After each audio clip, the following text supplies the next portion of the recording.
The morning light from three suns shined through the clear walls of Nexus Military Academy.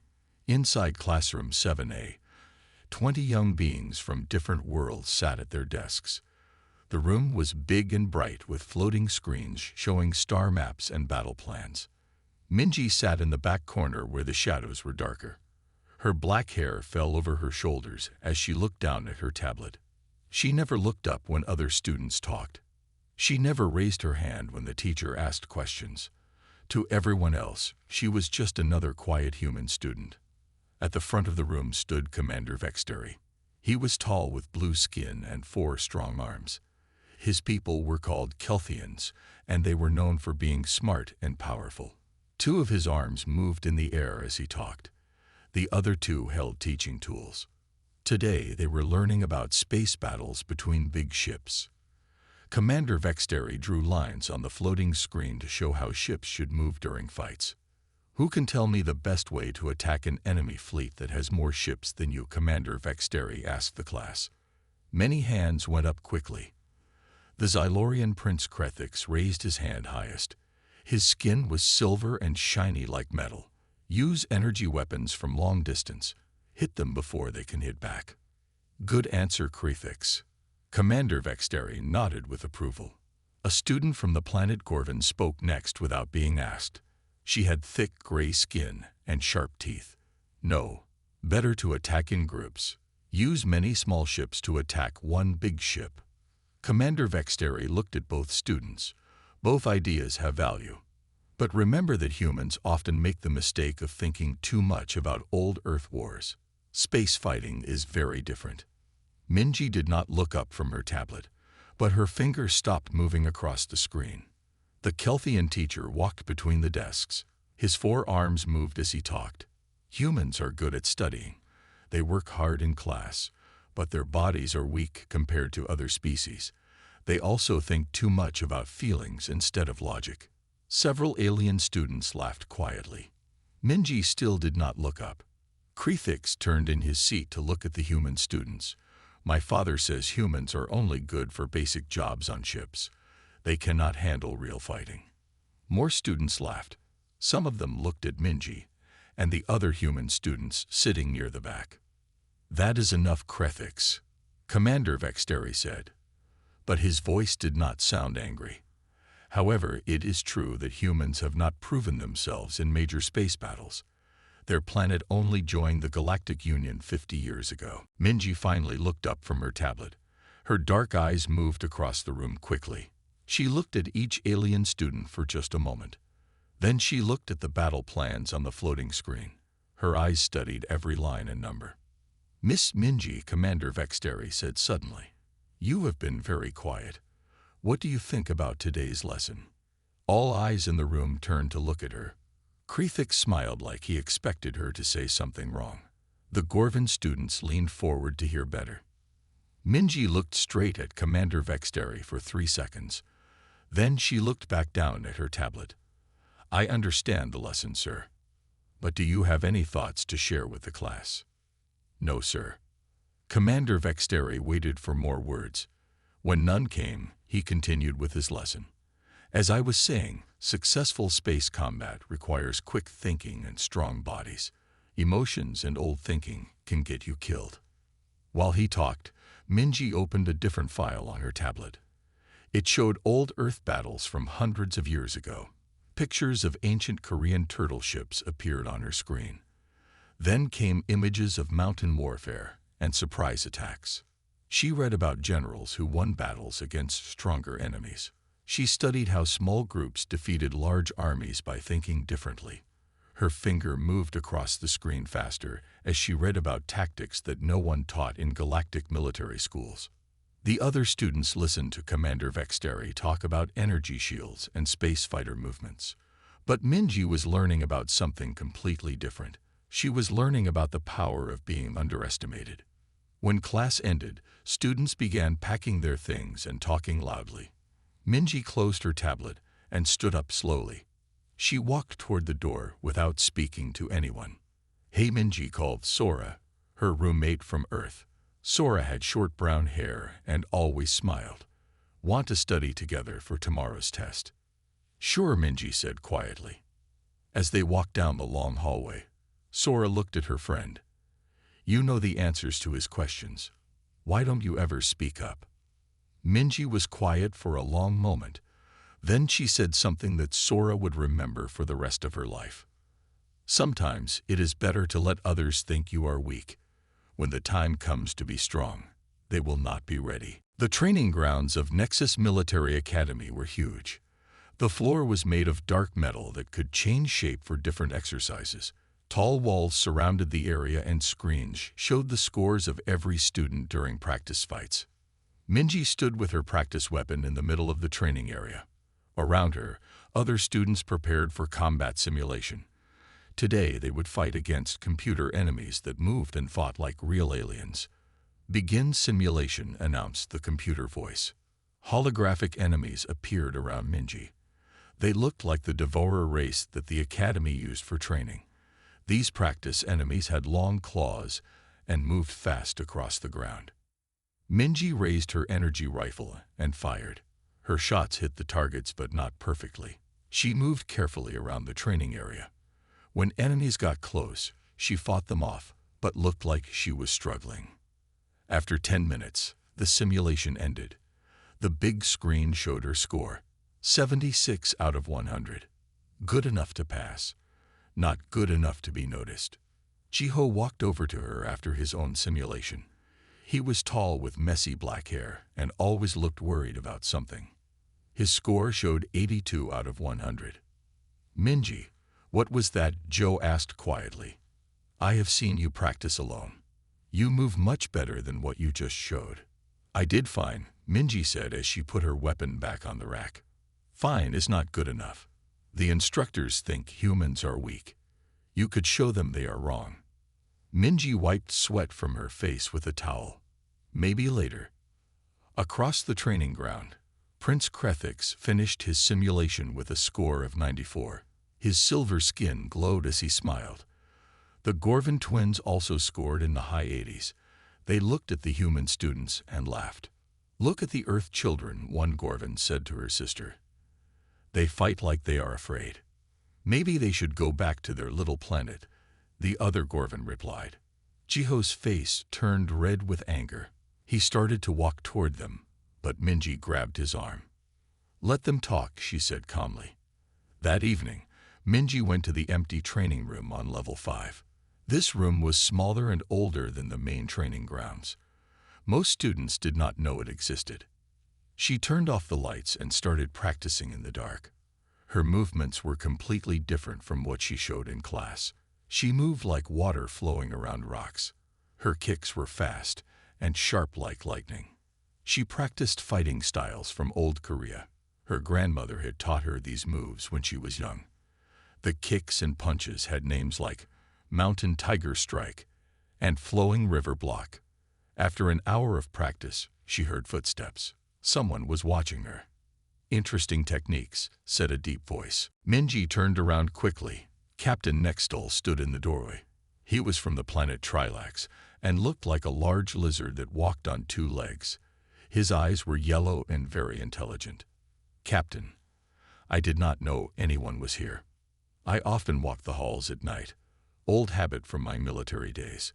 Captain Nextol entered the room slowly. Those movements you just performed, they are not taught in any galactic military school. They are just exercises from my home planet. Exercises. Captain Nextol nodded slowly. Yes, I see. And your performance in today's simulation was also just an exercise. Minji looked at him carefully. Captain Nextol was known to be very smart. Students said he could read minds. I do not understand, Captain. You scored 76 today.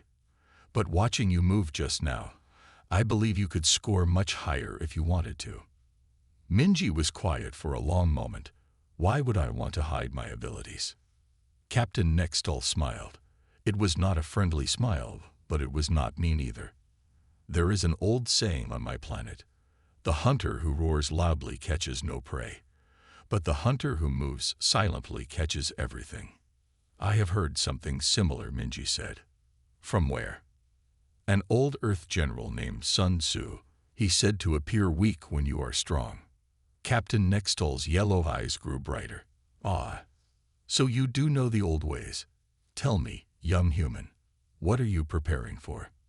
Minji looked at the practice weapons on the wall. I am not preparing for anything specific, Captain. I just believe that knowledge should be saved for when it is truly needed. And when will it be truly needed? When appearing weak is no longer useful. Captain Nextol studied her face for a long time. Then he nodded slowly and turned to leave. At the doorway, he stopped. Continue your exercises, Minji, but remember that even the most patient hunter must eventually strike. After he left, Minji continued practicing in the dark. She worked on techniques that her alien classmates had never seen. Techniques that no galactic computer had in its memory banks. She was not just preparing to fight. She was preparing to surprise everyone who thought they knew what humans could do. The alarm bells rang through every hall of Nexus Military Academy. Red lights flashed on the walls and ceilings. Students stopped what they were doing and looked around with confusion and fear. All students report to the main assembly hall immediately, the computer voice announced. This is not a drill. Repeat, this is not a drill.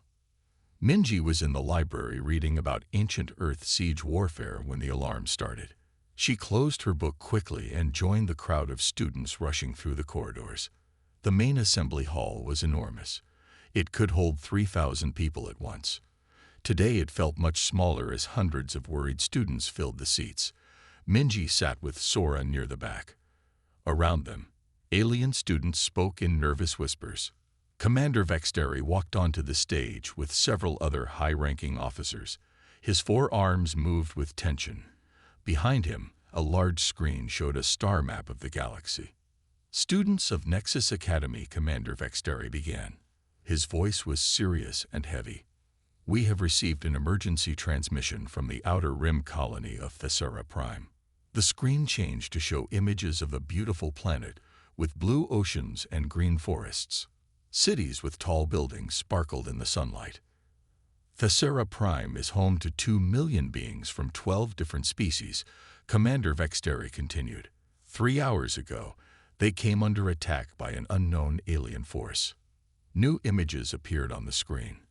They showed dark ships in space around the planet. The ships looked like giant insects made of black metal. They had long spikes and moved in strange patterns. The attackers call themselves the Devourers, another officer said as he stepped forward. This was Admiral Korth, the head of the academy. He was an old Kelthian with scars on his blue skin. They are unlike any enemy we have fought before. The screen showed recordings of space battles. Galactic defense ships fired energy weapons at the dark enemy ships. But something was wrong. The Devourers seemed to learn and change their tactics during each fight. In the first battle, our ships used standard attack formation Alpha 7, Admiral Korth explained. The Devourers suffered heavy losses, but in the second battle, they had adapted. Formation Alpha 7 was useless against them. More battle recordings played. Each fight showed the same pattern. Galactic forces would try a new strategy. The Devourers would struggle at first. Then they would adapt and turn the strategy against their enemies. 3 entire defense fleets have been destroyed, Admiral Korth said. The 4th fleet was eliminated just 2 hours ago. The Devourers learned to copy their shield frequencies and energy weapon patterns. Scared whispers filled the assembly hall. Many students had never heard of any enemy defeating galactic forces so completely. We are sending all available senior cadets to join the defense of Thessera Prime, Commander Vexteri announced. This includes all 4th-year students and selected 3rd-year students with high combat scores. Krethix jumped to his feet. I volunteer to go, he announced loudly. Several other alien students also stood up. Admiral Korth nodded. We appreciate your courage. However, this enemy is extremely dangerous. They seem to have a hive mind that shares information instantly between all their ships. What about the human students? Asked one of the Gorvin twins. Will they be staying here where it is safe? Some alien students laughed quietly. Others nodded in agreement. Minji felt Sora grab her arm. Minji, maybe we should volunteer too. Before Minji could answer, a voice spoke from the middle of the hall. It was Taho, a third-year Korean student with broad shoulders and a determined face. The human students want to volunteer for this mission, Taho said loudly. All of us, added Nari, a second-year Korean girl with short hair and bright eyes. She stood up next to Taho. Commander Vexteri looked surprised. That is brave, but you are only second and third-year students. This mission will be extremely dangerous. Krethix laughed from his seat. Sending soft humans against these devourers would be like sending children to fight wild animals. Several alien students agreed with loud voices. Humans are not ready for real combat, one called out. The hall became noisy as students argued about whether humans should be allowed to join the mission. Minji listened to every word. She heard alien students call humans weak and useless. She heard them say that humans would only get in the way. Finally, Minji stood up slowly. The noise in the hall began to quiet as people noticed her. Commander Vexteri looked at her with his 4 eyes. Do you have something to say, Miss Minji? For the first time since coming to the academy, Minji spoke loud enough for everyone to hear. Sometimes the best weapons are the ones your enemy does not see coming. The hall became completely silent. Even Admiral Korth leaned forward to look at her better. What do you mean by that? Commander Vexteri asked. Minji looked around the room at all the alien faces staring at her. The Devourers have fought many galactic fleets. They have learned to defeat every standard strategy and weapon. But they have never fought humans before. She paused and let her words sink in. Maybe it is time they learned what that feels like. The transport ship Galactic Unity was massive. It carried 500 cadets and their equipment toward the war zone around Thesera Prime. The journey would take 3 days through hyperspace. Minji sat in the ship's data center watching battle recordings on a large screen. The videos showed Devourer ships fighting against galactic forces. She had been watching for 6 hours straight without taking a break. On the screen, the dark insect-like ships moved in complex patterns. Their tactics changed during each battle. In one recording, they used simple straight-line attacks. In the next recording from just hours later, they used complicated spiral movements that confused the galactic pilots. Sora entered the data center carrying 2 cups of hot tea. Minji, you need to rest. You have been watching these videos all day. Look at this, Minji said, pointing at the screen. Battle Sequence 7 Alpha. The Devourers lose 12 ships to energy cannon fire. But watch what happens in Battle Sequence 8 Beta. The second video played. This time, the Devourer ships seemed to dance around the energy cannon beams. They moved like they knew exactly where each shot would go. They learned the timing, Minji continued. Energy cannons charge up for 1.3 seconds before firing. The Devourers adapted to that timing. Everyone knows they adapt quickly, Sora said. That is why they are so dangerous. But how they adapt follows a pattern. Minji rewound the video. They always adapt to the most recent tactic used against them. They build defenses based on what they just experienced. Sora looked confused. What does that mean? It means they are ready for everything they have seen before, but not for things they have never seen. Across the ship, other cadets prepared their equipment in the weapons bay. Krethix polished his plasma rifle until it gleamed like silver lightning. The Gorvin twins loaded their energy grenades and checked their shield generators. Standard galactic equipment, one Gorvin said proudly. The best weapons in the galaxy. The Devourers will not know what hit them, Krethix agreed. My rifle can punch through any armor they have. Meanwhile, Minji walked through the storage areas looking for different kinds of equipment. She found old projectile weapons that fired metal bullets instead of energy beams. She collected chemical explosives that made loud noises and smoke instead of clean energy blasts. Kyung found her loading these strange weapons into her equipment bag. He was a third-year Korean student with smart eyes and careful movements. Minji, what are you doing? Kyung asked. Those weapons are ancient. They were used hundreds of years ago on Earth. I know, Minji said as she picked up a combat knife with a steel blade. But why would you choose them over modern energy weapons? Minji held up a hand grenade. It was round and green with a metal pin. How long does an energy grenade take to explode after activation? 2 seconds, Kyung answered immediately. All energy weapons have standard timing for safety reasons. And what sound does it make? A soft humming noise that gets louder until detonation. Minji pulled the pin from the chemical grenade and threw it into an empty container. After 4 seconds, it exploded with a loud bang and filled the container with thick smoke. The Devourers have never heard that sound before, Minji said. They have never seen smoke that blocks sensors. Their adaptation algorithms do not have data about steel knives or chemical explosives. Kyung began to understand. You are choosing weapons they cannot adapt to because they have never fought them. Exactly. Minji strapped the knife to her leg. Every galactic military uses energy weapons with standard patterns. Clean, efficient, predictable. The Devourers have fought against energy weapons for months now. But humans used these older weapons for thousands of years, Kyung said, and we got very good at using them. Minji picked up a crossbow from the storage rack. This fires metal arrows silently. No energy signature. No electronic timing. No computer targeting. She aimed the crossbow at a target across the room and fired. The metal arrow hit the center perfectly. How did you learn to use that? My grandfather taught me when I was young. He said old skills might be needed again someday. Around them, other human cadets began to notice what Minji was doing. Taiho and Neri came over to look at the ancient weapons.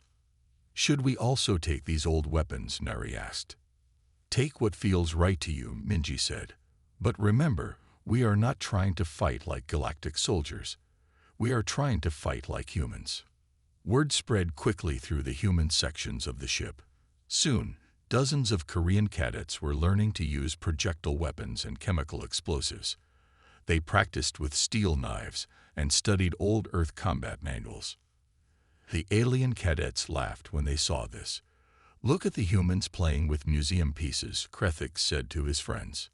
Maybe they should also bring swords and shields, joked one of the Gorvin twins. Minji heard their laughter, but did not respond. She was too busy reading about asymmetric warfare and guerrilla tactics. She studied how small forces defeated large armies by being unpredictable. As the ship traveled through hyperspace toward the war zone, 2 very different kinds of soldiers prepared for battle.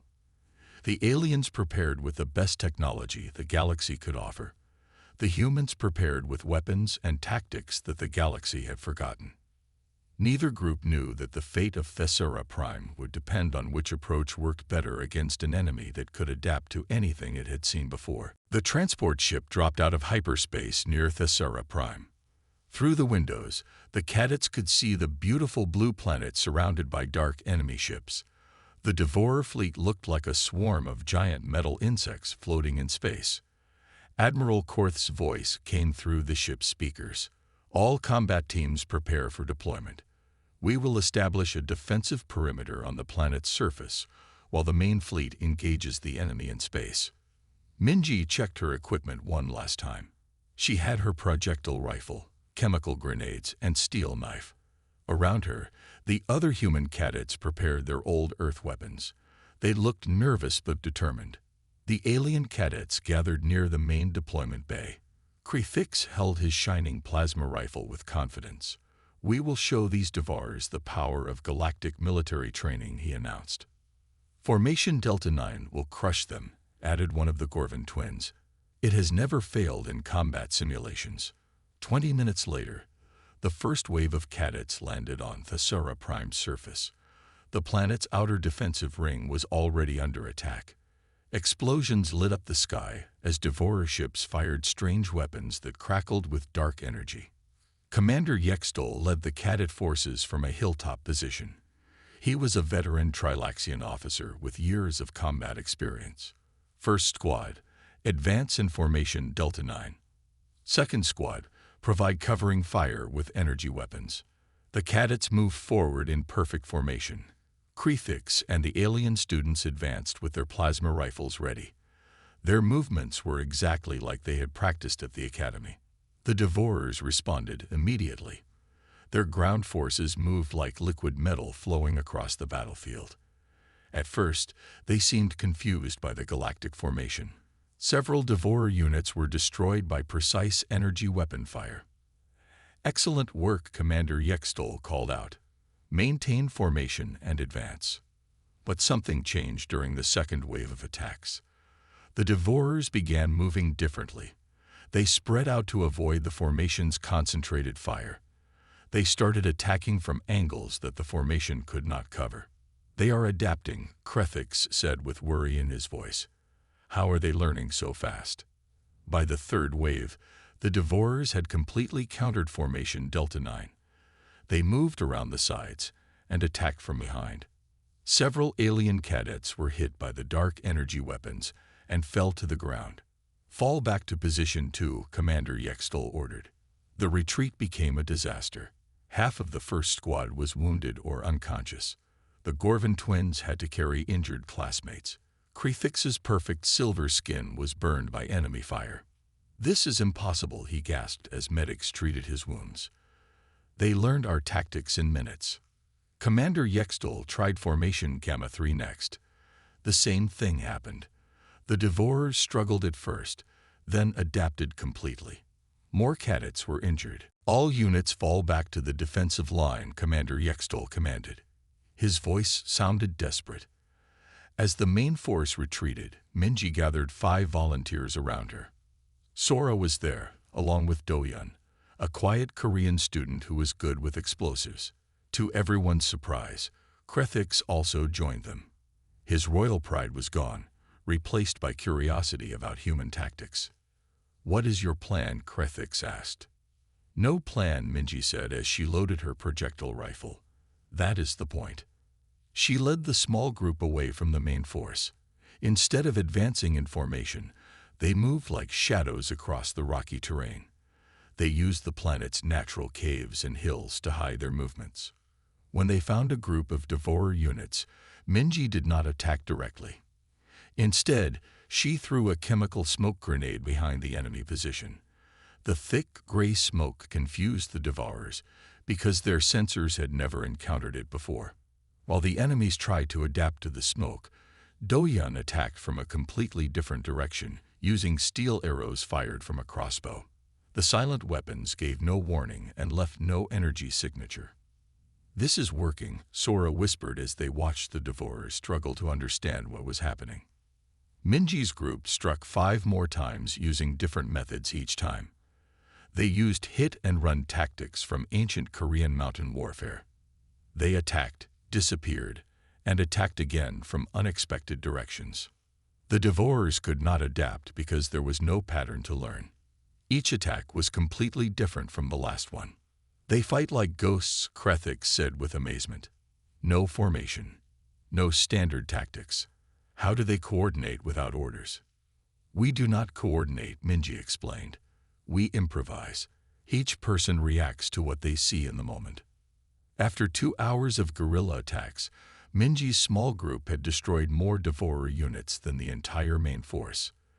They had done it without losing a single person. Commander Yextol's voice crackled through their communicators. "Small Unit 7, what is your status?" "Mission successful, sir," Minji reported. "Ready for new orders." "How is that possible?" 2 days after the successful guerrilla mission, Commander Yextol called Minji to the command tent. Inside, several high-ranking officers studied battle maps spread across a large table. Red marks showed where Devourer forces controlled territory. Blue marks showed the shrinking galactic defensive positions. "Cadet Minji," Commander Yextol said formally, "due to your exceptional performance in the field, you are hereby promoted to squad leader rank." Minji looked surprised. "Sir, I am only a second-year student." "Rankings mean nothing when the galaxy is at war," Admiral Korth's voice came through the communication screen. "You have proven that human tactics can work against the Devourers. We need you to teach others." Commander Yextol handed her a squad assignment list. "You will command a mixed unit of 20 soldiers, half human, half alien. Use whatever methods you think will work." Minji read the names on the list. Along with Sora and Doyun, she would lead Krethix, the Gorvan twins, and several other alien cadets who had requested to join her unit. Why do they want to serve under a human, Minji asked. Because they want to win, Commander Yextol replied. Standard galactic tactics have failed completely. Your methods are the only thing that works. An hour later, Minji gathered her new squad in a quiet valley away from the main camp. The alien soldiers looked uncertain. They were used to following strict formations and detailed battle plans. Forget everything you learned at the academy, Minji told them. We are going to fight like humans fought on Earth for thousands of years. What does that mean? Asked Yextar, a young Kelthian with 3 arms instead of the usual 4. He had lost 1 arm in the failed formation attacks. It means we change tactics constantly. The Devourers can adapt to any strategy if they see it enough times, so we will never use the same strategy twice. Minji pointed to a map of the coastal region. Tomorrow we attack their naval positions, but not with energy weapons or standard ship formations. She drew lines on the map showing an unusual attack pattern. We will use turtle ship tactics from ancient Korea. Ships that look like floating fortresses. They confuse enemies and attack from unexpected angles. Krethix studied the map. This formation makes no sense by galactic military standards. The ships are too close together. They would be easy targets. That is exactly why it will work, Minji explained. The Devourers have adapted to fight against spread-out ship formations. They will not expect ships to group together and fight like a single unit. The next morning, Minji's squad attacked the Devourer naval forces using modified galactic ships arranged in ancient Korean turtle formation. The ships moved together like a giant metal turtle swimming through water. Their weapons fired in coordinated patterns that the Devourers had never seen. The attack was a complete success. The enemy ships tried to adapt their usual counter-formation tactics, but those tactics were designed to fight individual ships, not a group acting as one creature. Incredible, whispered Morvek, a lizard-like Trilaxian soldier. They could not figure out how to fight us. But Minji was already planning the next operation. That afternoon, she led an underground assault using tunnel warfare techniques from old Vietnam. Her squad dug hidden passages and attacked Devourer ground forces from below. Again, the enemy struggled to adapt. Their sensors were designed to track surface movements, not underground tunnels. How do you know so many different fighting styles? Sora asked as they rested in the tunnels. I read about them, Minji said simply. Every human culture developed different ways to fight. Korea had turtle ships. Vietnam had tunnel warfare. Finland had Saisu.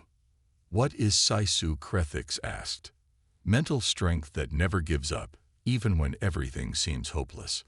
Over the next week, Minji's squad used a different historical human tactic every day. They fought like ancient Roman legions on Monday, like medieval castle defenders on Tuesday, like World War guerrilla fighters on Wednesday. Each time, the Devourers tried to adapt.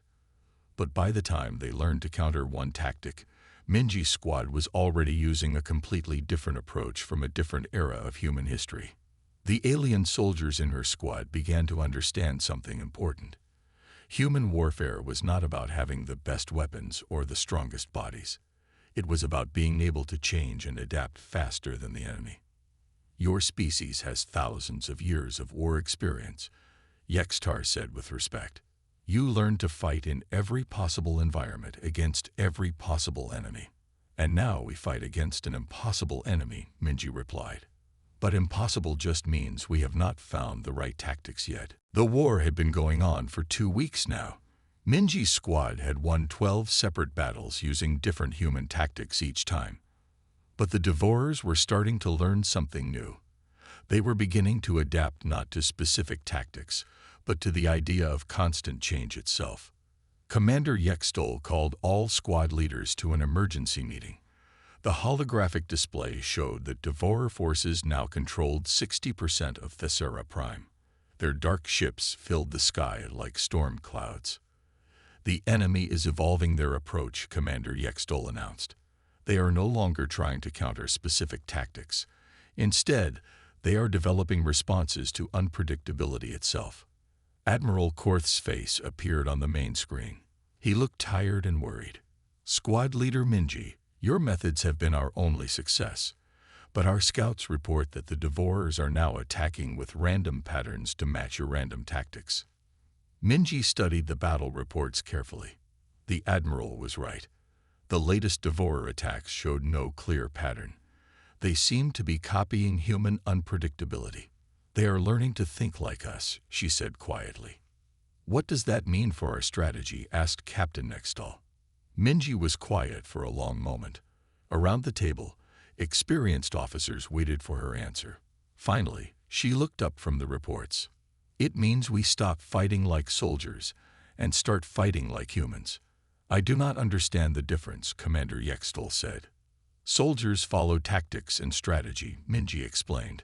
But humans fight for things that cannot be measured or copied. We fight for each other. We fight for ideas. We fight for feelings. She stood up and pointed to the map of Thessera Prime. The Devourers have a hive mind. They share information instantly. They think as one creature. But that is also their weakness. How is unity a weakness? Krethix asked. He had been promoted to assistant squad leader after proving himself in combat. Because they cannot understand why someone would sacrifice themselves for others. They cannot process emotional decisions that seem illogical. Minji drew new marks on the map. Tomorrow we attack their central command structure. But we will not use tactics or strategy. We will use something they have never encountered before. What is that? Admiral Korth asked through the screen. Human heart. The next morning, Minji gathered her expanded squad of 30 soldiers. Along with her original team, she now commanded Wubin, a communications specialist who could speak 7 alien languages. Hyena was a demolitions expert who smiled even during dangerous missions. Minho understood alien cultures and could predict how different species would react in battle. Today we do something that will seem crazy to everyone watching, Minji told her squad. We are going to attack the enemy's strongest position with a plan that makes no military sense. Her soldiers looked confused but determined. They had learned to trust her completely. The Devourers expect us to be logical. They expect us to preserve our own lives and retreat when things get difficult. They cannot understand the concept of willing sacrifice for others. Minji looked each soldier in the eyes.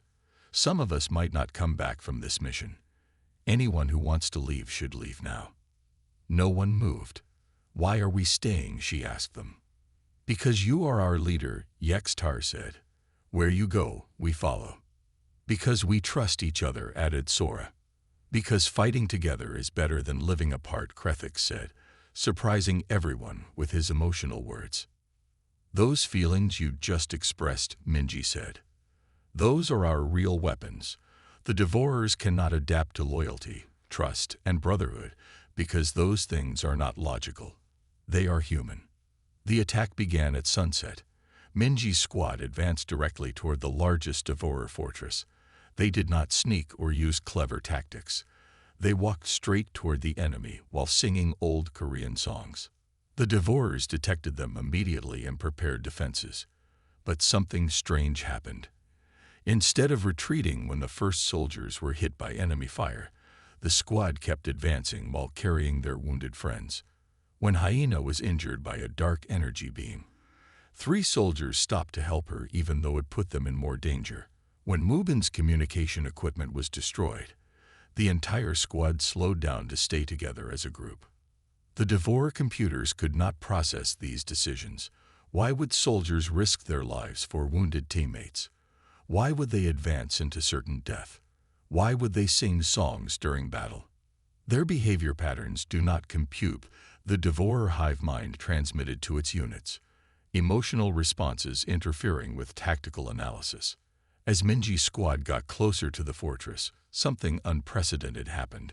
The Devourer adaptation algorithms began to malfunction. They could not create counter-strategies for human emotions like love, loyalty, and sacrifice. We are confusing them, Minho reported as he watched enemy units moving in circles. They do not know how to fight against feelings. Minji smiled for the first time since the war began. Then let's give them more feelings to think about. The Devourer mothership hung in space like a dark mountain made of twisted metal. It was 10 times larger than any galactic warship. Strange lights pulsed along its surface as millions of enemy minds shared thoughts and plans through the Hive network. Minji stood on the bridge of the captured Devourer scout ship that her squad had taken during their successful fortress assault. Through the windows, she could see the massive enemy vessel getting closer. "Squad leader, are you sure about this plan?" Wubin asked nervously. "Boarding their mothership directly seems impossible." "Impossible is just another word for something no one has tried yet," Minji replied. She checked her equipment one last time. Steel knife, chemical explosives, projectile pistol, and something new. A metal rod from her grandmother's walking stick that she had brought from Earth. Around her, 30 human and alien soldiers prepared for the most dangerous mission of their lives. They would fly their small ship directly into the mothership's docking bay and fight their way to the Central Command Core. "Remember what we learned," Minji told her squad. "The Devourers cannot understand why we fight for each other. Use that confusion against them." Sora piloted their ship through the mothership's defensive barriers. The enemy systems detected them immediately but seemed confused about how to respond. The ship was transmitting Devourer identification codes, but the life forms inside were clearly not Devourers. "Their computers are asking questions they cannot answer," Minho reported from the communication station. "They want to know why captured enemies are flying one of their ships toward their most important base." "Let them wonder," Minji said. "Confusion is our friend today." The ship landed inside the mothership's massive docking bay. Immediately, hundreds of Devourer soldiers surrounded them. The enemies looked like giant metal insects with multiple arms and glowing red eyes. They moved with perfect coordination, waiting for orders from the hive mind. Minji opened the ship's door and stepped out slowly. She raised her hands to show she was not holding weapons. Behind her, her squad also emerged with their hands visible. "We surrender," Minji announced loudly. The Devourer soldiers looked confused. Their hive mind had never processed a surrender before. In their experience, enemies either fought or died. They did not understand the concept of giving up. While the enemies tried to process this new information, Minji continued talking. "We want to meet your leaders. We have important information about human military plans." The largest Devourer stepped forward. When it spoke, its voice sounded like metal scraping against stone. "You will be processed for information extraction. Resistance is unnecessary." "We are not resisting," Minji said calmly. "But first, we want to show you something that might interest you." She reached slowly into her equipment bag and pulled out a small metal device. It looked like a galactic communication unit, but it was actually one of Doyun's chemical grenades disguised with electronic parts. "This contains all of our tactical data," Minji said, "but it is protected by human emotional encryption. You will need to bring us to your central processing unit to unlock it." The Devourer hive mind could not understand emotional encryption because it was not a real thing. But the concept confused their analysis systems long enough for Minji's plan to work. The squad was escorted deeper into the mothership. As they walked through the dark corridors, Minji whispered to her soldiers in Korean. She was not giving tactical orders. Instead, she was sharing memories of home, family, and friendship. "Remember why we fight," she said quietly. "Not for victory, not for glory, but for the people we love who are counting on us." These words filled her soldiers with something the Devourers could not measure or counter. The feeling Koreans call jung, deep emotional bonds that connect people beyond logic or reason. When they reached the central command chamber, Minji saw the heart of the Devourer hive mind. It was a massive computer made of living metal that pulsed with dark energy. Hundreds of enemy soldiers stood guard around it. "Present your data for analysis," the lead Devourer commanded. Minji smiled and raised her hand. But instead of the communication device, she was now holding her steel knife. "The data you want is simple," she said. "Humans fight best when we have something to lose." She drove the knife into the nearest Devourer's central processing unit. At the same moment, her entire squad attacked with weapons the enemy had never seen or adapted to. The battle that followed was not about tactics or strategy. It was about 30 soldiers who would rather die together than live apart. It was about the human willingness to sacrifice everything for people they cared about. The devourer hive mind could not process these emotional responses. Their adaptation algorithms failed completely when faced with humans who fought not for logical reasons, but for love. 1 year later, Minji walked into classroom 7A at Nexus Military Academy, the same room where she had once sat silently in the back corner. But today, everything was different. The classroom was packed with more students than it had ever held before. Alien cadets from dozens of worlds filled every seat. Some sat on the floor when the chairs ran out. Others stood along the walls, all eager to hear what the famous human instructor had to teach them. At the front of the room, where Commander Vexteri once stood, Minji now took her place. She wore the uniform of a senior combat instructor, with medals from the Battle of Thessara Prime shining on her chest. Her black hair was pulled back neatly, and her dark eyes looked confident and calm. "Welcome to Advanced Human Warfare Doctrine," Minji said to the class. Her voice was clear and strong, nothing like the quiet whispers from her student days. In the front row, Prince Krethix sat with a notebook ready. His silver skin still showed scars from the war, but his eyes held respect and curiosity. The Gorvin twins were there too, along with dozens of other alien students who had heard stories about human fighting methods. "Before we begin," Minji continued, "I want to introduce my teaching assistants." Jiho entered the room carrying a box of ancient Earth weapons. His worried expression was gone, replaced by the confidence of someone who had survived real combat. Behind him came Nari with her bright smile, Teho with his broad shoulders, and Sora, who still looked like Minji's best friend, but now also wore instructor badges. "These are my former classmates," Minji explained. "They will help demonstrate the concepts we discussed today." A young Kelthian student raised all 4 of his arms. "Instructor Minji, is it true that you destroyed the entire Devourer fleet using only primitive weapons?" "Not primitive," Minji corrected gently. "Different. The weapons were different because the thinking behind them was different." She walked to the front of the class just like Commander Vexteri used to do. But instead of drawing standard battle formations on the floating screen, she showed images of Earth throughout history.